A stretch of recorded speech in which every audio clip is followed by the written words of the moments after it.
All right, everyone, we are back with another episode of Any War Game, Anytime, and we've got Jacob Hampton back for another designer corner.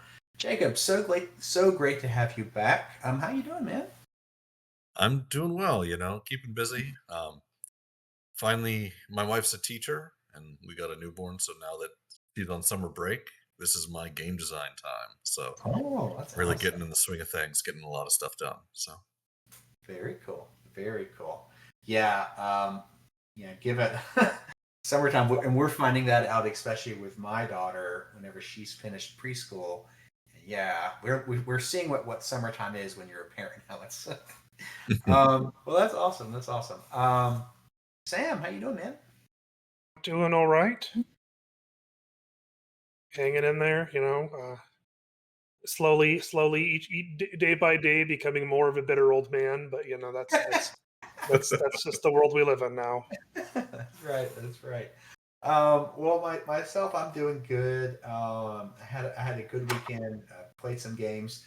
There's so many good games out there, and I know a couple of friends are trying to get me into Infinity, which Infinity.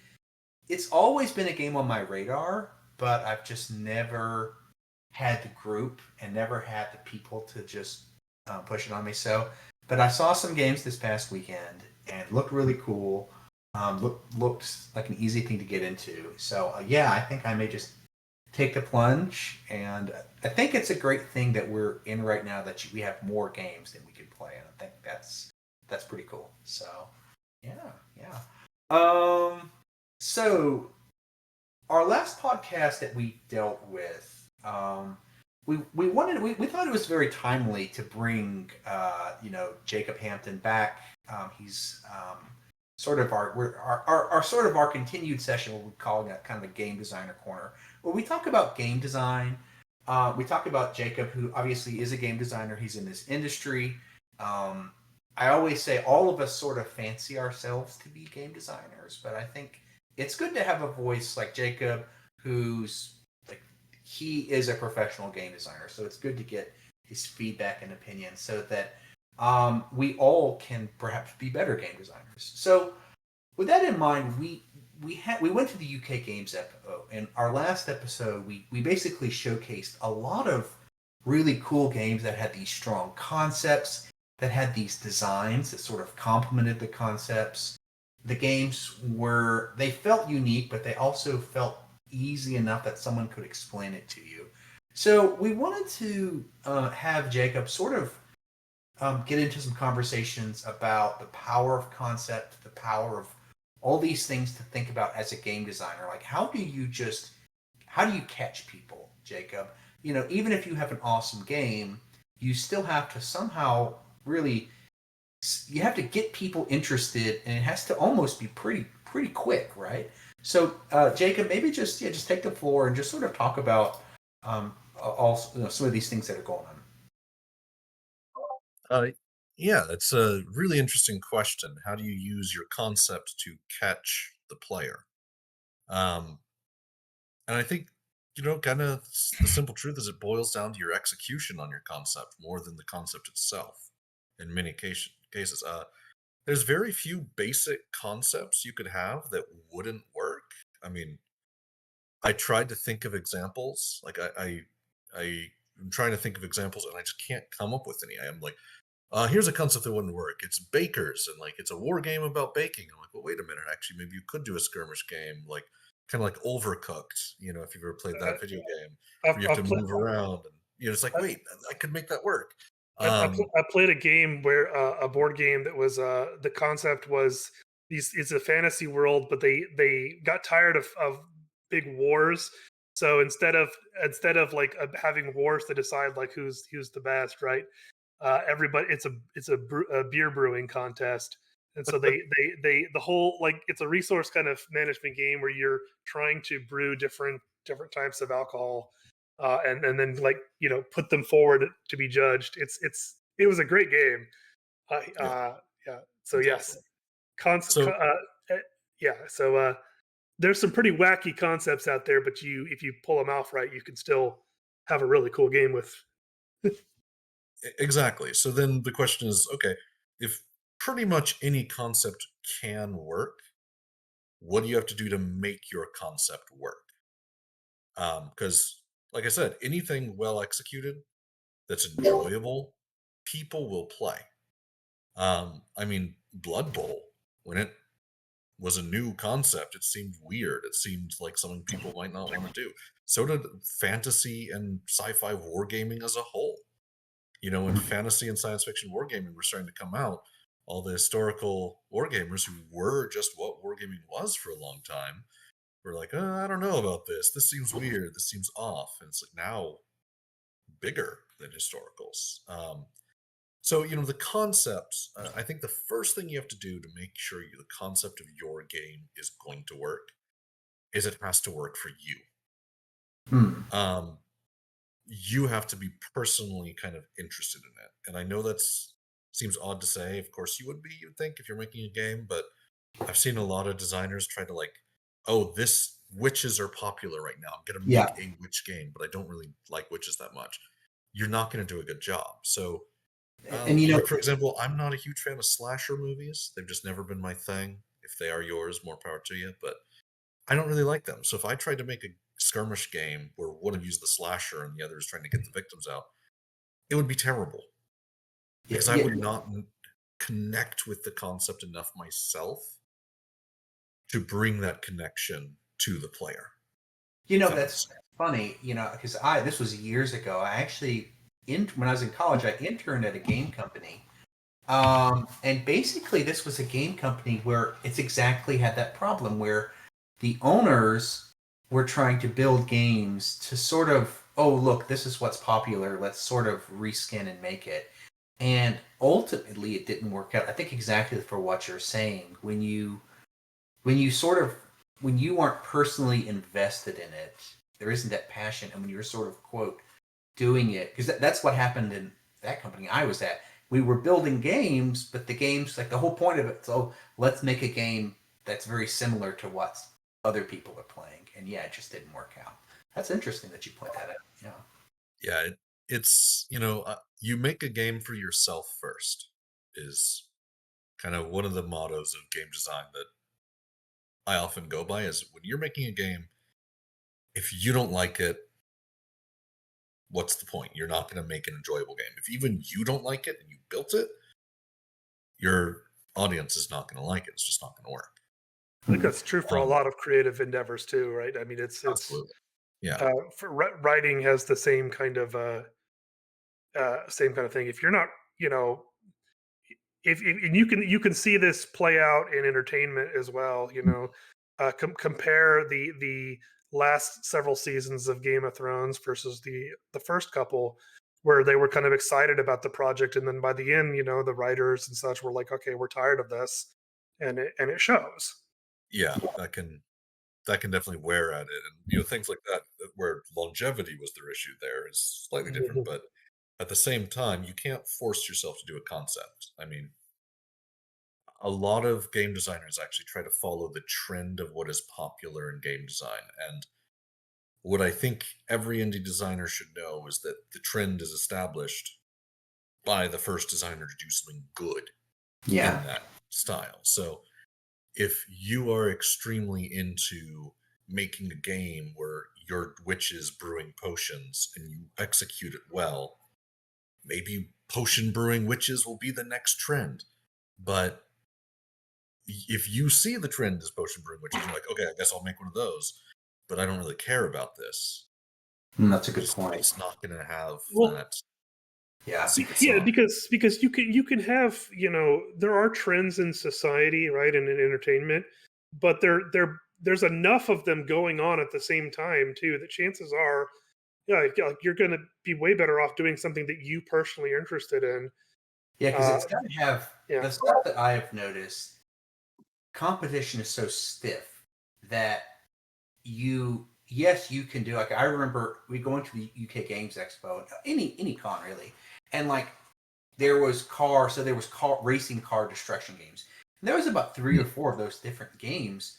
All of them were super good, but at the end of the day, it sort of shows you that there's got to be that passion involved, because it's like you can, I guess, make something similar, but it has to have its own. Like each of these car destruction attack games were all different. One was grungy, one was sort of had just a very sort of different style to it.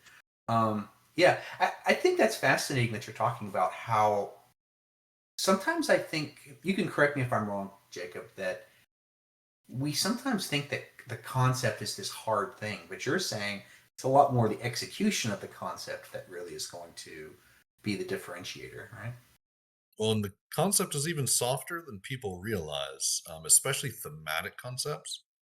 There's really two types of concept. There's mechanical concepts and thematic concepts. So mechanics are, your resolution mechanic.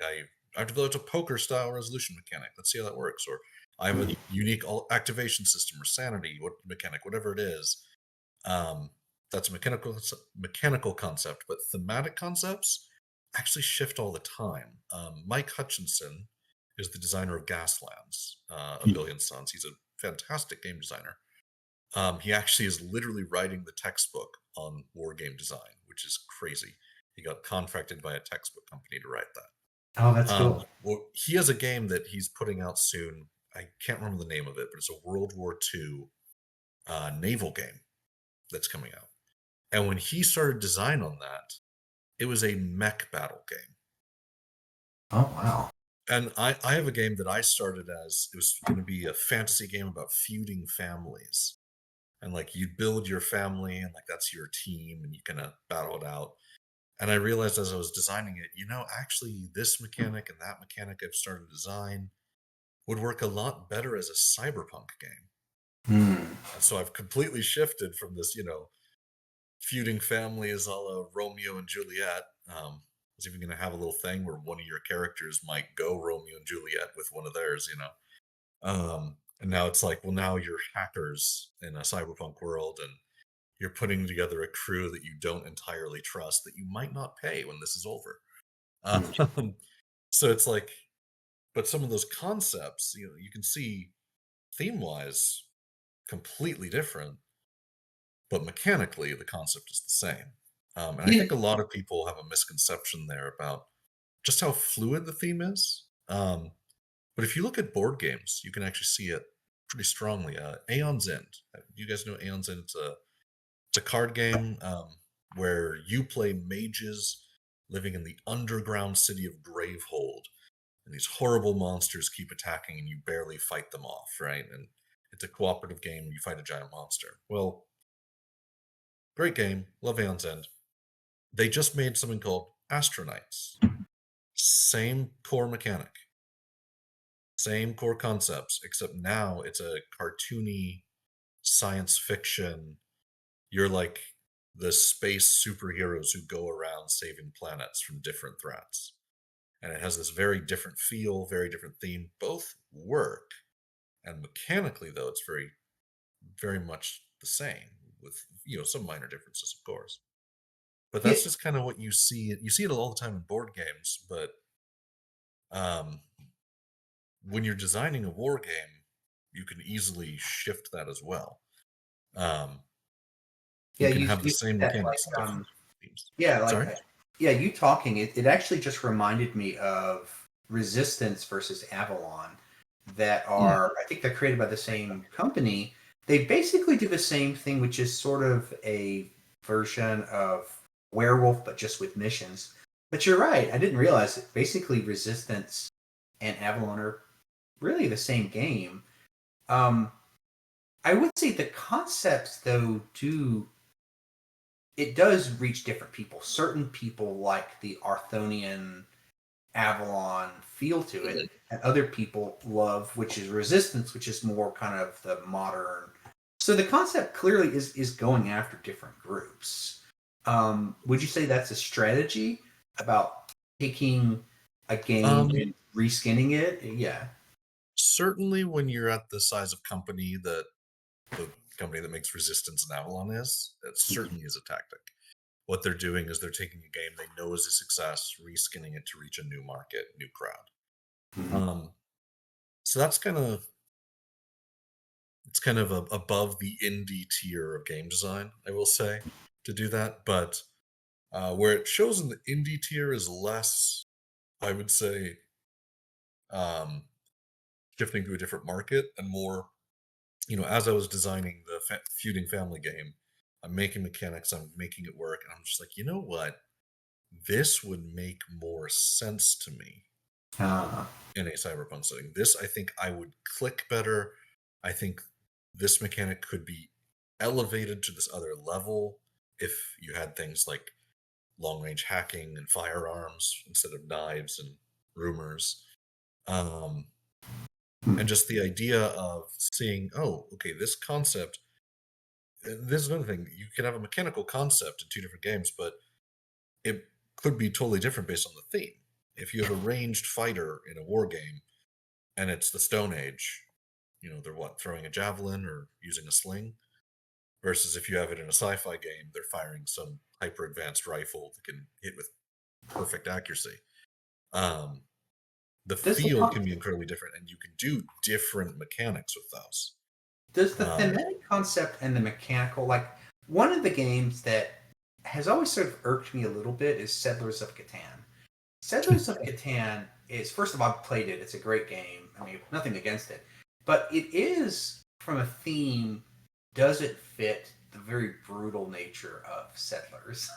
It seems like peaceful and everything, but the game itself is pretty brutal. And I mean, it always, like, do you think, and I guess it's success, so what do I know? But I've always sort of felt the design and the concept, the name, didn't fit the pretty brutal nature of the game. I kind of wonder. I kind of wonder if in Settlers of Catan that's an intentional choice to get people into something that they wouldn't normally What do you think about that? try. Settlers is what we call a Eurogame in board game design, where Eurogames, honestly, the theme is completely backseat to the mechanics. Hmm. Um, Yeah. The idea of a Eurogame is it's a game that is fun because they've set up a series of levers in front of you, the mechanics of the game, and pulling those levers is fun.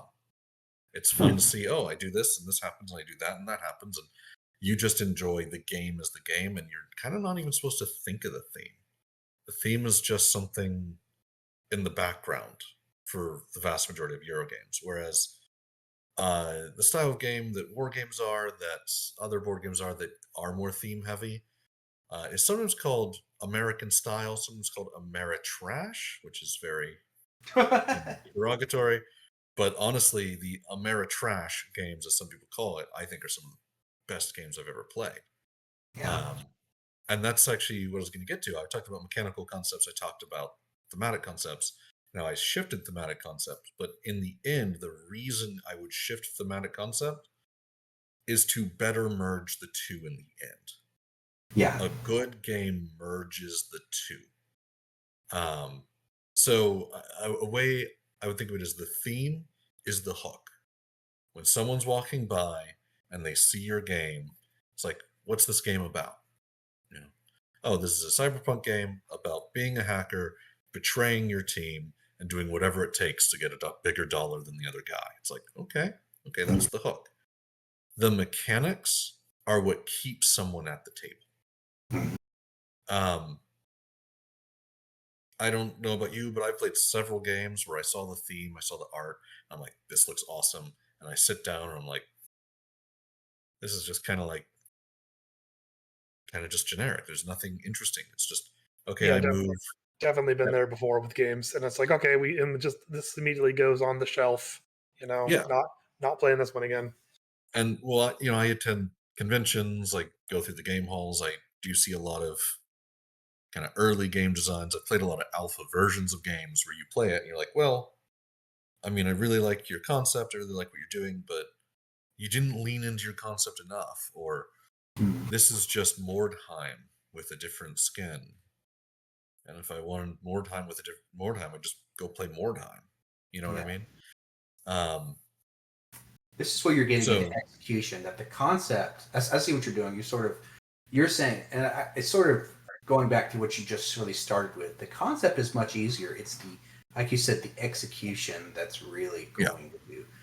Yeah. And sometimes I've sat down and played games where, again, the concept looked good, but then you got into it and it turned out it was really clunky, and it didn't flow well, or it was overly complicated. I mean, just it was not that long ago. I was at the game store, and there was a guy there who was a new indie game designer, and he was trying to show off this game. And I remember kind of sitting down and listening to him explain it, and it was like, yeah, this is like 3 steps more than an average person is going to listen to for an explanation. Like, it's taking, and that's kind of something you have to learn if you're in the industry, I guess, is how much are players going to like be willing to like look through a rule book or whatever to find out, to figure out the game. And kind of the more complicated your game gets, you are kind of siphoning out some people who aren't going to be willing to do that, even if they might actually enjoy the mechanics and such if they got into it. And that kind of connects to, I think last time you guys had me on, I talked about elegance and complexity. And Dan, you mentioned earlier how you were at the expo and some people like would explain the game really well, and how it was basically like, oh, they sit down and say, this is what the game is, and they explain it, and you get it real quick. That means it's an elegant design, and that's what I mean about the execution. Yeah. And well, it's sort of fascinating here that we're getting into L, because I know before this you brought up a really interesting dynamic that I wanted to make sure you included about this idea of innovation versus familiarity, and how familiarity is like a really good tool. Like I go back to Power Vacuum.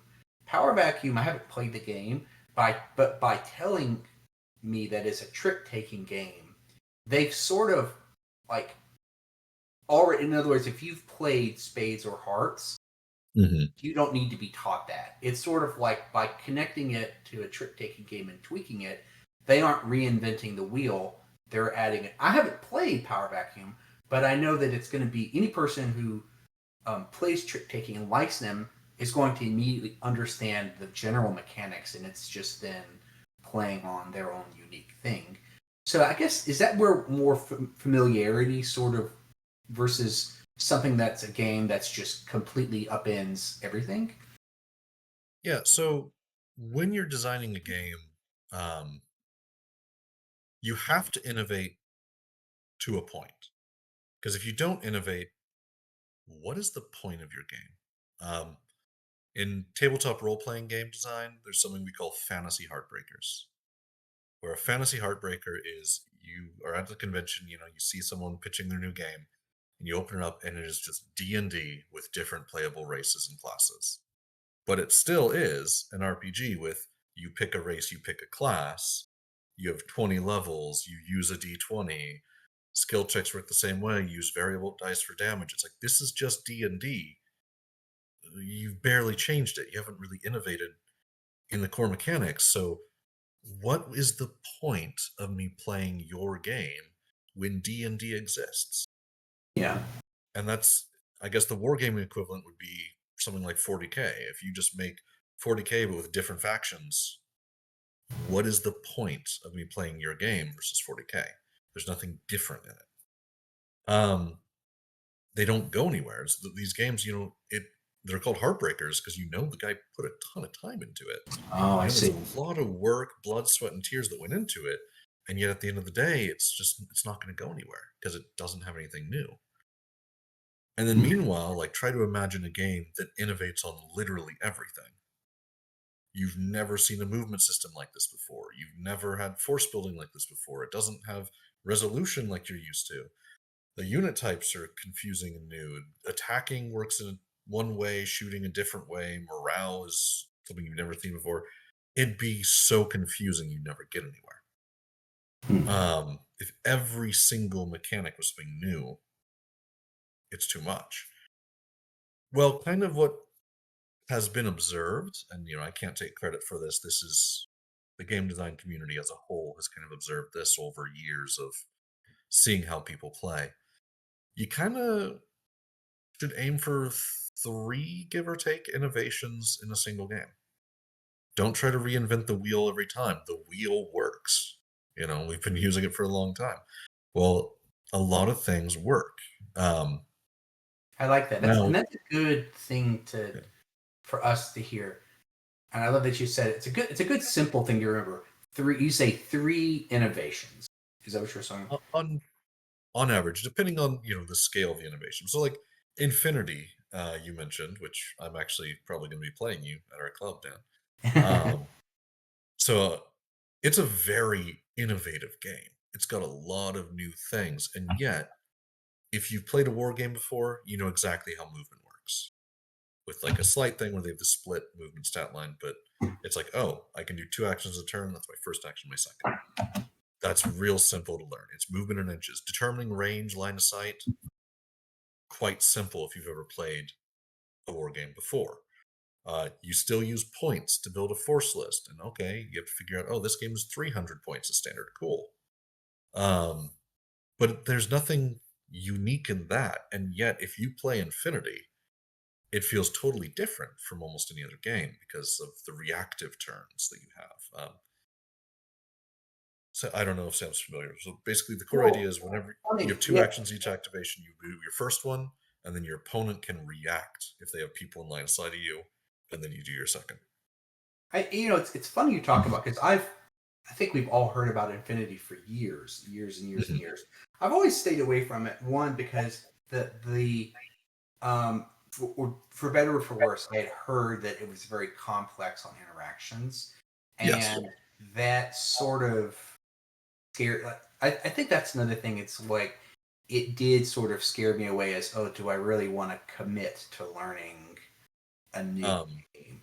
And I will say, having tried the earliest edition of Infinity versus looking at the newest edition of Infinity, it was not anywhere near as elegant as it is now. That's good to hear. It got that reputation for a reason.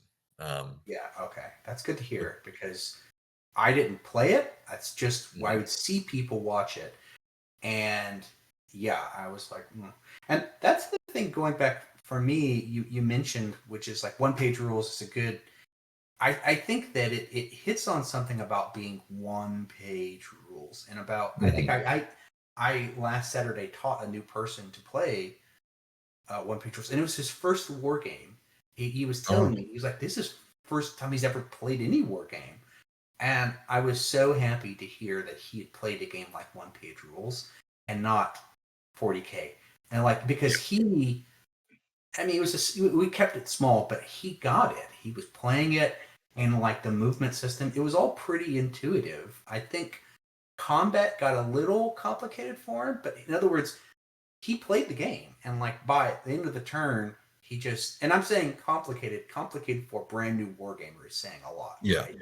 That is saying a lot, that this guy just, oh, it's a movement. Oh, I can shoot. Here's my range. And that's very interesting. Okay. Yeah, there's a reason why almost every war game is you have a movement stat and you move that far. It's just mostly with inches. Now there's template movement games, of course, that are also around, like MCP and Star Wars Legion use templates. X-Wing, which is gone.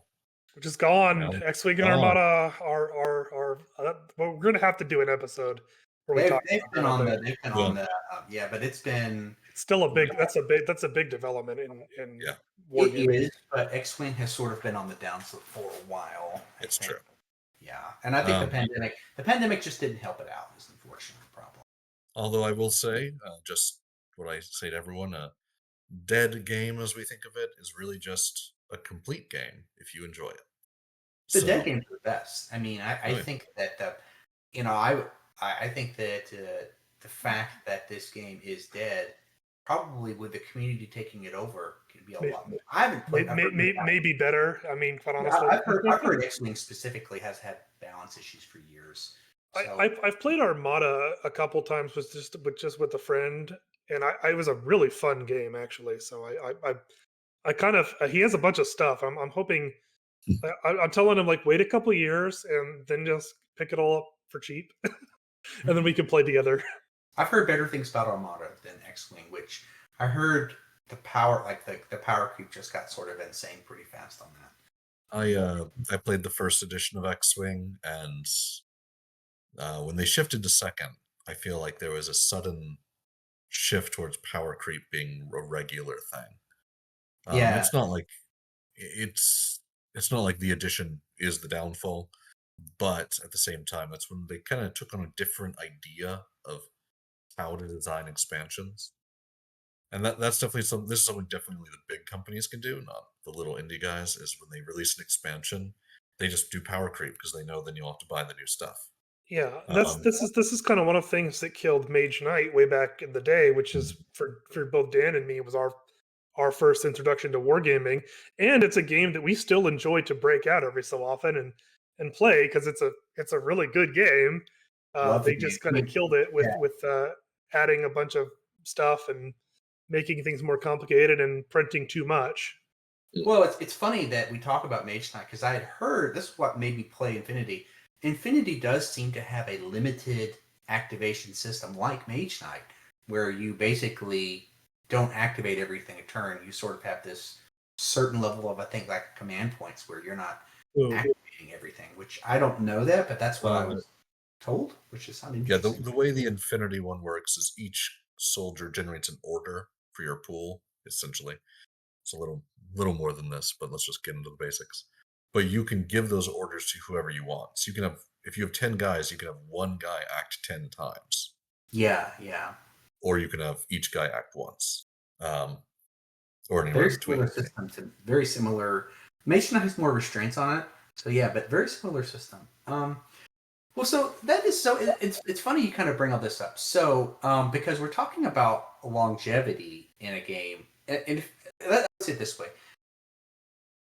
I guess the context that we have to bring up, Jacob, is that the person developing this game does want to make a living on it. I mean, it has to be marketable, and then I guess that would be the concept that we have to discuss, right, Jacob? That how do we monetize a game, and how, because we already talked about some companies monetize it short term, and then obviously in that short term, eventually power creep happens, and it eventually kills the game. So how do we, as a game designer, how are you thinking about monetization, that comparing the short term versus long term, and all that sort of goes, like how do you kind of attack that? That's a great question, and the answer completely depends on how you're publishing. So if I have some games I'm submitting to publishers, I'm giving it to them with a theme, but to be honest, they might change the theme of the game. Publishers do that all the time to game designs. You submit a game and they're like, you know what, we like it better with this theme. You're like, all right, whatever. You just gave me a bunch of money. Or, you'd be like, well, okay, but this mechanic really only suits this theme. So let me change that mechanic to suit this new theme, or let's work out something that'll be different. It's not really just like whatever, but I'm sure it is for some people, but not for me at least. The simple truth is you can only make games to appeal to yourself. And then you pitch it to a publisher, and then that publisher will wrap the theme up, they will make the art, they'll do all that marketing stuff for you. Now that is if you're pitching it to a publisher. If you're doing the self-publish route, then you have to do that all yourself. In which case you need to marry the theme and the mechanics as precisely as possible and get a good artist or 12 to freelance for you. Yeah. You need good art because, we all judge books by their cover, if we're being completely honest. I've always thought that expression is funny because then you go to a bookstore, never judge a book by its cover. Well, that's literally what everyone does at a bookstore. Yeah, you look at the cover, and then maybe you look at the back and read the little you're like, paragraph of like, oh, that's interesting. That's an interesting title. That's a cool picture. What's this about? And war games and tabletop games in general, they're the same way. if your box looks good, people will pick it up and read the back, figure out what it's about. So you have to have that initial great hook of art. It you like what was that game? There is a game. Oh, actually, it's Aeon's End. Aeon's End has a wonderful piece of art on their first game because what it is you see the hero mages and they're very small in the foreground, and then you see this like towering red demon creature breaking through the stone wall and roaring at them all, and they all look so small compared to the big monster. And you're like, whoa, okay, that's a scene. You flip it over, and then it's all about you being those four small guys trying to defeat that giant thing. And it's like, all right, you established with that first bit of art, you established the hook, and then in the way you describe it, because you have one paragraph to describe your game to most people. Yeah. One paragraph. 3 sentences, if I'm being totally Yep, honest. 3 that's sentences. Right. Yep. And when they get those 3 sentences and they've decided if they're interested in learning more about your game or not. That's cool. Yeah. So and sometimes, you even just, it can rely on your first sentence, as crazy as that is to say. If you have a good name, you have good art, people will read the first sentence. If that's good, they'll keep going a bit. But I mean, I've picked up games, books, and flipped them over and been like, oh, this looks like an interesting RPG. What's this about? And I get 2 lines into the back, and I'm like, okay, no. Yeah. Don't need to get that one. It reminds me of one of the best one-liners. I think that this was we did what you were talking about is exactly our last episode where eat the Reich, and the one sentence is the year is 1943. You are a team of crack vampire commandos with one mission: drink all of Hitler's blood. It's like one sentence, and exactly. You know the whole concept, yeah. Yeah, all the concept, and I think that's a really. I think what even Sam was saying is that like at the end of the day, you have to sell this thing, and it's got to have that one sentence thing. Yeah, that's pretty cool.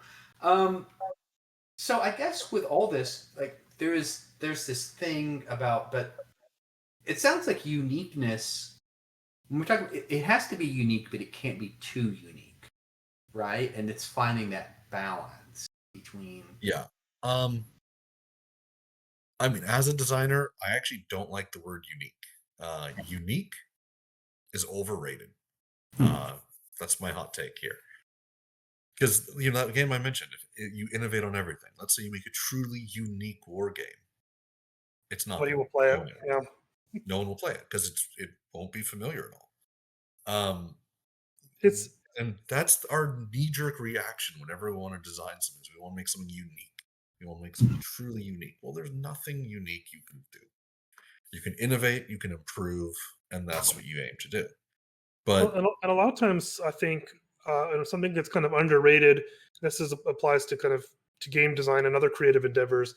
Is sometimes the best thing you can do is say, I like this from X and this from Y, and put them together and say like I think that these would be really good in together, and I mean, that's what me and Sam are doing right now. Like we're trying to create. I don't know how serious we just want to play. We're trying to create a regiments game that we like, and we're like we like this from Kings of War, we like this from Age of Fantasy, we like this from Old World, and just sort of just tie it all together. And I don't know that I wouldn't say that me and Sam we're probably not going to try and sell it, but just just put these rules out there as just for us and people who wants to have fun with it.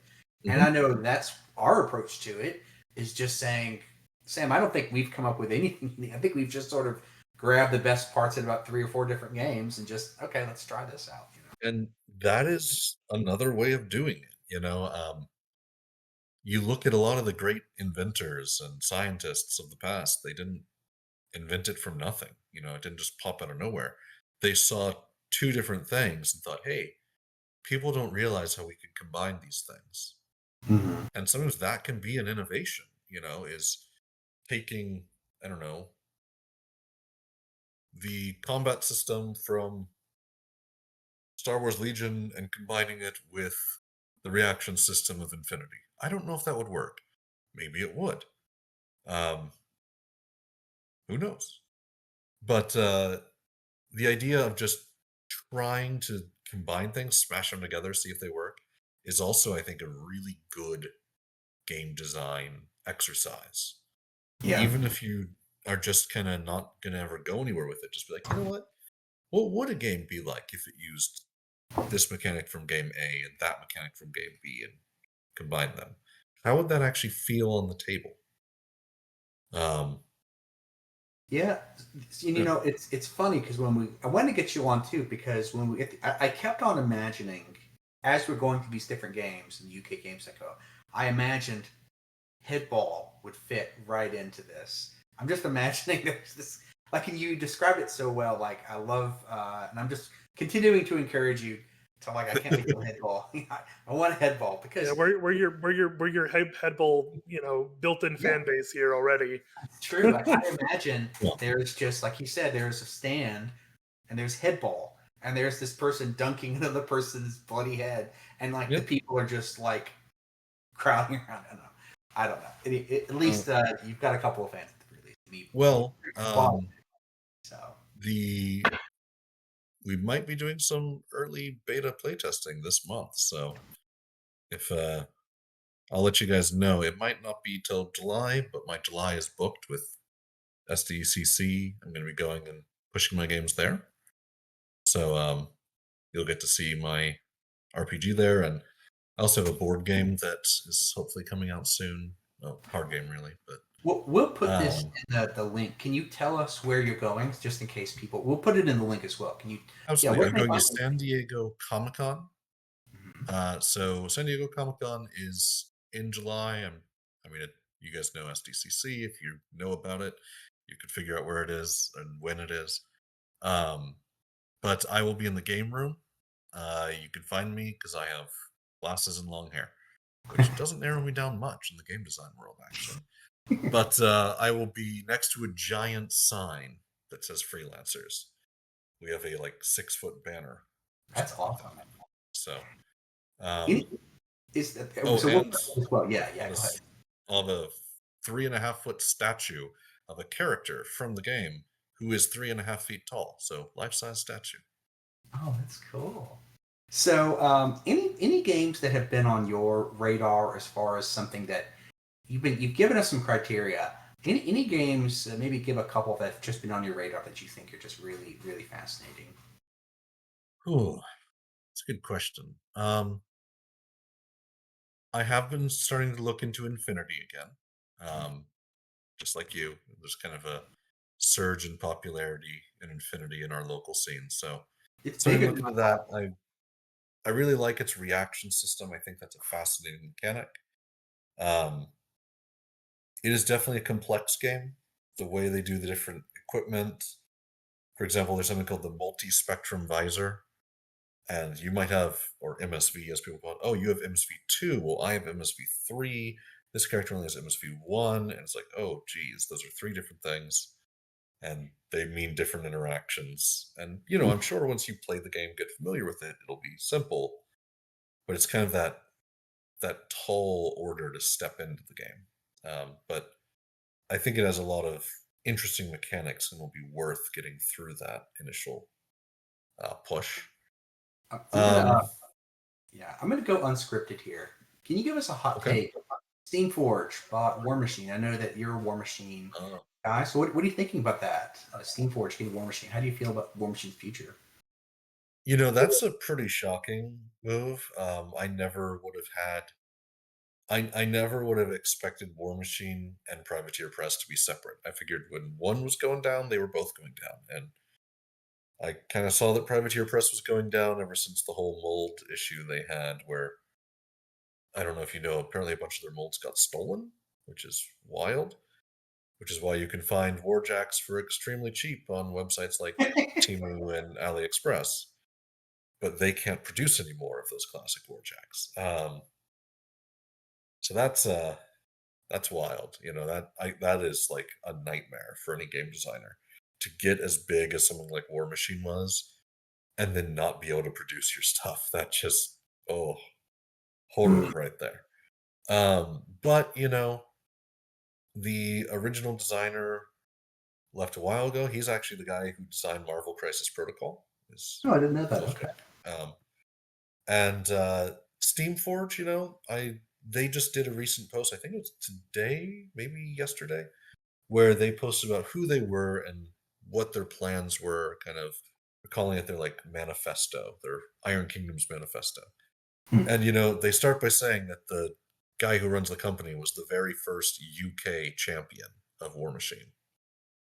And a bunch of them are really heavily into War Machine. It's a crew that really is into it. Also, a lot of the developers of War Machine have said, hey, actually for us, it's business as usual. We're still the same dev team. We're still working on the same game. Yeah. So I'm cautiously optimistic. I think there's a lot of potential, but I also know that Steamforge Games did some kind of mishandling of Guild Ball on a few occasions. So I'm cautiously optimistic. I'm hoping they've learned some lessons. I'm hoping they'll be able to do a good job, but only time will tell. I will say, if you are interested in War Machine, people are panic selling their armies for super cheap. So, go to eBay. You can find incredible deals. I'd love to see where they go. It is, to me, War Machine is sort of a relic of about 10, 15 years ago, where the War Machine, wargaming was not what it was. There was Warhammer and War Machine. That was your two things. And it's such a different industry now. And on both the kind of the game level and on the industry level, with the way the model industry has changed with 3D printing, and then in games, in terms of there's now a lot more options, and it's a lot more you're kind of competing with a lot more different systems for to attract an audience. Yeah, we will. We're gonna. I could start going, but we're probably gonna have to cut it short here because we're gonna start with going off our rabbits. So Jacob, this is what I took out of this conversation. I took, to be a good game designer. So one, I love that you point out your game needs to have 3 different innovations. I think that, to me, is a good practical step. Okay, three things. And I love that the other thing you pointed out, your game needs to be described in at most 3 paragraphs of 1 sentence. So I think that three sentences, 1 paragraph. Yeah, sorry. I'm sorry. Yeah, 3 sentences, 1 paragraph. Excuse me. Any other just quick, so those with good takeaways? Any other just good tidbits that game designers can leave and say, okay, some really good advice? The one thing I would say with the 3 innovation rules, that is, give or take a couple, because if you have a massive innovation, that kind of counts as multiple. Or if you're doing something wildly different. The other thing I would say, and this is actually something that I was thinking of before when you're talking about marketing your game to different crowds, is especially as an indie dev, every game you make markets every other game you make. As strange as this to say. So, kind of a general just sad fact of being a game designer is don't expect to make a living off your first several games. To go back to Mike Hutchinson, he's designer of Gaslands. He's made multiple games for Osprey. He's made a lot of money off Gaslands. It's Osprey's #1 selling book in games. He just quit his day job. Oh wow! This year. Wow. So game design is not something you just jump into and you start raking in the big bucks. That's just not going to happen. But your first few games, they're going to be smaller. They're going to be, hopefully you get a good advance if the publisher picks it up. Hopefully you do get royalties from it. But the more things have your name on it, well, if someone gets my 3rd game, they see my name, they can go to Board Game Geek or RPG Geek or just the internet in general, Google my name and be like, what else has this guy done? What else has Jacob Hampton created? and they can see, oh, he's also made this RPG and this card game. Interesting. What are they like? So don't expect your first games to make you rich. You are not going to suddenly be tanning yourself in Hawaii, drinking mojitos every day, as lovely as that sounds. You're going to have a game out there, and it's honestly just extremely satisfying that I released my first RPG April Fool's Day 2022. And just, it's not been a huge success. It's my first game. I'm getting my name out there. It's not, wasn't counting on it being a huge success, but there are a few groups that meet every week to play my RPG, and I see them on that group's Discord for my RPG, talking about their sessions, talking about these different things they've done, and it's like, you know what? That is fueling my next game.